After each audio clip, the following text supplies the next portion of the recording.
રાજકોટ જિલ્લાના ઉપલેટા તાલુકાના ગઢાળા ગામ નજીકથી પસાર થતી મોજ નદી પરનો કોઝવે ઊંચું બનાવવાની કામગીરી શરૂ। ચોમાસા દરમિયાન મોજ ડેમમાંથી પાણી છોડવામાં આવતા મોજ નદી પરનો કોઝવે થઈ જતો હતો પાણીમાં ગરકાવ। સ્થાનિકોની રજૂઆત અને મીડિયા દ્વારા પ્રસિદ્ધ કરાયેલા અહેવાલને પગલે સરકારે કોઝવે ઊંચો બનાવવાની મંજૂરી આપી છે। આજરોજ જે આપણે ગઢાળાનો જે પુલ મંજૂર થઈ ગયો કામ પણ ચાલુ થઈ ગયું છે, તો અવારનવાર એટલે રજૂઆત જે પૂર્વ સરપંચ નારણભાઈ આહિરે બહુ રજૂઆત કરી અને લગભગ મીડિયાવાળા, આમ તો હું મીડિયાવાળાને ધન્યવાદ આપું છું એટલા માટે કે મીડિયાવાળા ચાલુ વરસાદે સતત રસ્તા બંધ હોય તો પણ ચાલુ વરસાદે મીડિયાવાળા આવી અને પરિસ્થિતિને ધ્યાનમાં રાખી અને ખૂબ મહેનત કરી છે, તો મીડિયાવાળાને ધન્યવાદ આપું છું। અને અમારે પણ એક જોડતો રસ્તો થઈ ગયો છે, તો આ પુલ છે દરેક ગામને અવરજવર કરવા માટે કાયમી બહુ આ અમારા ગઢાળા ગામમાં પુલ બનાવવા માટે અમારે મીડિયા અને નારણભાઈનું ખૂબ ખૂબ અભિનંદન આપીએ છીએ, કારણ કે આ 4 વર્ષથી આ પુલ માટે અમે અખબારોમાં અને સરકારને ખૂબ ખૂબ વાત કરેલી, છતાંય કોઈ જવાબ આપતું નથી। પણ મીડિયાએ અને અખબારોએ આ કામ અમારું કરી દીધું અને અમારા નારણભાઈને ખૂબ ખૂબ એના માટે અભિનંદન આપવા જોઈએ।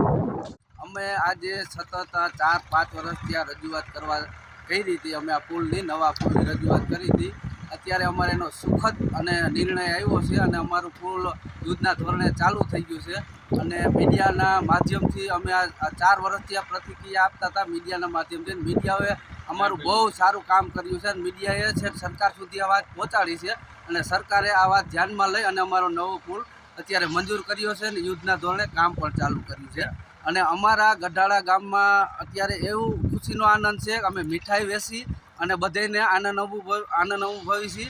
અને અમારા પૂર્વ સરપંચ નારણભાઈ આહિર છે, તેમને બહુ જ આમાં ખાસ ધ્યાન આપ્યું છે, ત્યાં આગળ જતાં અમારે આ સુખદ પરિણામ આવ્યું છે।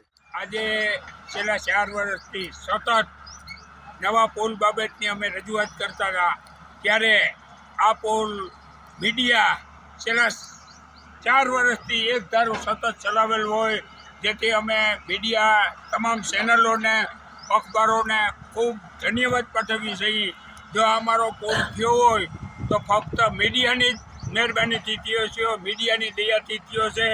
બાકી અવારનવાર રજૂઆત અને અમારી રજૂઆત પછી સરકારે સાંભળેલ હોય, જેથી અમે મીડિયાનો ખૂબ ખૂબ આભાર માનીએ છીએ। તેમજ અધિકારીઓએ પણ અમારું કામ તાત્કાલિક કરાવેલ છે, જેથી આજે આ કામ અમારું શરૂ થઈ ગયેલું હોય, તેથી અમે ગામ લોકોને પેડા વેચી, મીઠાઈ વેચી અને ખૂબ જ અનુભવ કરેલ છે।